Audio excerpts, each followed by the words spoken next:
साथियों, स्वागत है आप सभी का मेरे शिल्पी अम्बेडकर चैनल में। दोस्तों, आज के एपिसोड 1082 एपिसोड है और इसकी शुरुआत चौल से होती है। जैसा कि मैंने पिछले वीडियो में बताया था कि एक अधिकारी एक साहब को बुला करके चौल में लेके आते हैं उनको न्याय करवाने के लिए, और वहाँ पे साथ में मेघनाथ भी आते हैं और जितने भी चौल वाले थे सारे वहाँ पे मौजूद थे। वो अधिकारी भीमराव जी पे ये आरोप लगा रहे थे कि भीमराव जी सत्ता के विरोधी के बारे में छापता है, सत्ता विरोध के बारे में छापता है, तो ये गलत कर रहा है, इससे समाज में हिंसा फैलती है। इसीलिए भीमराव को या तो उसका अखबार बंद कर दिया जाना चाहिए या तो फिर कोई और सज़ा इनको देनी चाहिए।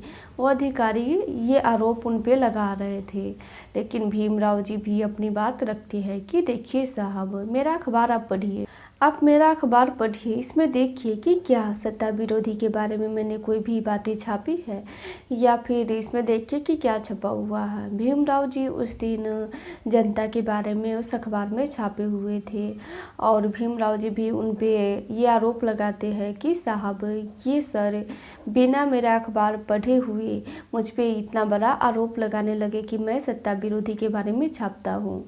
तो इनको ये ऐसा नहीं करना चाहिए था। जब तक ये मेरा अखबार नहीं पढ़ते तब तक इनको कोई हक नहीं बनता है मुझ पे आरोप लगाने के लिए।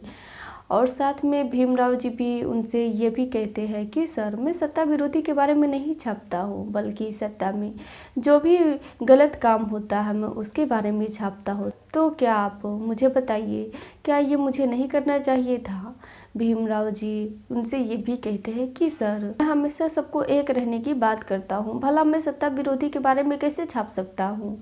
और मेरा यही कहना है, यही मानना है कि सारे लोग एक हो जाए, ना ऊंची जात रहे नीची जात रहे, सब समान हो जाए, और मैं सबके हक के बारे में बात करता हूँ, तो कैसे मैं सत्ता विरोधी के बारे में छाप सकता हूँ? वहाँ पे खड़ी शोभा काकी भी उन साहब से कहती है कि हाँ साहब, भीमराव ठीक कह रहा है। भीमराव हमेशा दूसरे की भलाई में सोचता है, भला वो गलत कैसे कर सकता है? उनके पक्ष में उनकी बुआ भी बोलती है और जितने भी भीम के समर्थक थे सारे लोग उन साहब को अपनी तरह से बातें रख के उनको समझाते हैं कि भीमराव जी ऐसा नहीं कर सकता है, क्योंकि ये खुद ही समानता की और एकता की बात करता है, तो कैसे ये सत्ता विरोधी के बारे में छाप देगा। जिसके बाद उनकी बात सुनने के बाद मेघनाथ कहने लगते हैं कि साहब, इन लोगों की बात मत सुनिए, क्योंकि ये लोग कुछ भी और कभी भी और हमेशा झूठ बोलते रहते हैं। यह सुनने के बाद वो साहब कहते हैं कि मेघनाथ जी, आप चुप हो जाइए, गलत तो आप कर रहे हैं, झूठ बोल करके आप के तरह ये लोग हाथ में माला लेके तो नहीं खड़े हैं। इतना सुनते ही मेघनाथ चुप हो जाते हैं, लेकिन उसके बावजूद भी जो है वो अधिकारी थे वो उन साहब को समझा रहे थे कि नहीं साहब, भीमराव को आप सज़ा दीजिए, क्योंकि ये सत्ता विरोधी के बारे में छापता ही है, या आप सही तरीके से न्याय कीजिए। उसी समय रमा और भीम दोनों साथ में कहते हैं कि हाँ साहब, आप और सही तरीके से न्याय कीजिए। ये लोग हम लोगों को सदियों से परेशान करते आए हैं, साथ में ये लोग हम लोगों को आगे बढ़ने देना नहीं चाहते हैं, और इनकी सबसे बड़ी मंशा यही थी कि मेरा अखबार ऑफिस बंद हो जाए। इसीलिए आप सही तरीके से न्याय कीजिए कि आपका न्याय क्या कहता है। वो साहब थे जो भीमराव के पक्ष में उनका फैसला सुनाते हैं और भीमराव से कहते हैं कि भीमराव, तुम अखबार चलाना और छापना, क्योंकि तुम्हारा नियत और मंशा सही है, इसीलिए तुम अखबार चलाना।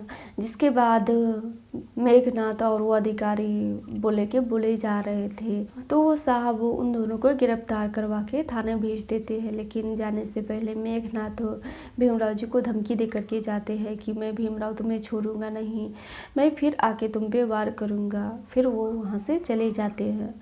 उनके जाने के बाद भीमराव जी उन साहब को धन्यवाद करते हैं कि साहब, आपका बहुत बहुत धन्यवाद कि आपने न्याय के हित में फैसला किया। और साहब, मेरे चौल में बहुत से अधिकारी आए थे, लेकिन पहले उन्होंने हम लोगों पे ये ताना कसते थे कि हम छोटी जात के हैं और वो ताकतवर लोग हैं, लेकिन आप पहले इंसान हैं जो आप मेरे चौल में आके बस न्याय के लिए फैसला किए हैं, न्याय की बात किए हैं। इसीलिए साहब मुझे बहुत अच्छा लगा आपसे मिलने के बाद। भीमराव जी की बातें सुनने के बाद वो साहब भी कहते हैं कि भीमराव तुम्हें पता है तुमसे भी मिलकर मुझे बहुत अच्छा लगा। जब रात के समय रास्ते में एक महिला और पुरुष दोनों साथ में बात कर रहे थे कि पढ़ना लिखना कितना अच्छा होता है, और अगर मेरा बेटा बाहर से आएगा तो मैं अपने बेटे को भी कहूँगी पढ़ने के लिए, और पढ़ के कितना अच्छा मन लगता है। तो यही सब वो बात कर रहे थे। वो वही लोग थे जो भीमराव माँ से पढ़ के गए हुए थे। वो दोनों आपस में बात कर रहे थे, तो उनकी बात यही साहब सुन लेते हैं। तो उसी समय से वो सोच रहे थे कि कैसा है भीमराव, और मुझे भी मिलना है भीमराव से। यही सारी बातें वो भीमराव को बता रहे थे कि मुझे भी बहुत मन कर रहा था तुमसे मिलने का, लेकिन उतने में ही मेरे छोटे अधिकारी आ गए और तुम्हारे खिलाफ ये सारी बातें करने लगे। लेकिन इस बहाने ही चलो तुमसे मुलाकात हो गई, तुमसे मिलके मुझे बहुत अच्छा लगा। जिसके बाद वहाँ से वो अधिकारी चले जाते हैं। उनके जाने के बाद भीमराव जी शिशुपाल से कहते हैं कि शिशुपाल जी, वो आपके बाबा थाने चले गए, लेकिन शिशुपाल जी को बुरा नहीं लगता है।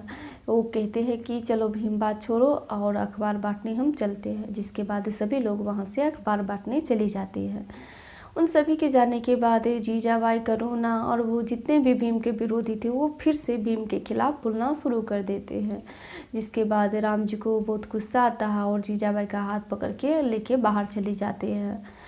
बाहर जाने के बाद वो भीमराव के पास पहुंचते हैं और भीमराव से अखबार मांगते हैं। कहते हैं कि भीम थोड़ा मुझे भी अखबार दो, हम दोनों भी बेचने जाएंगे। तो भीमराव जी कहते हैं कि नहीं बाबा, आप इनसे ज़बरदस्ती क्यों करवा रहे हैं।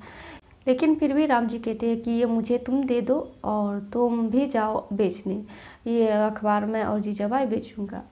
भीमराव जी उनको अखबार दे करके वहाँ से चले जाते हैं। लेकिन के बाद राम जी जीजाबाई से कहते हैं कि चलो जीजाबाई, अखबार हम बेचते हैं। तो जीजाबाई साफ मना कर रही थी।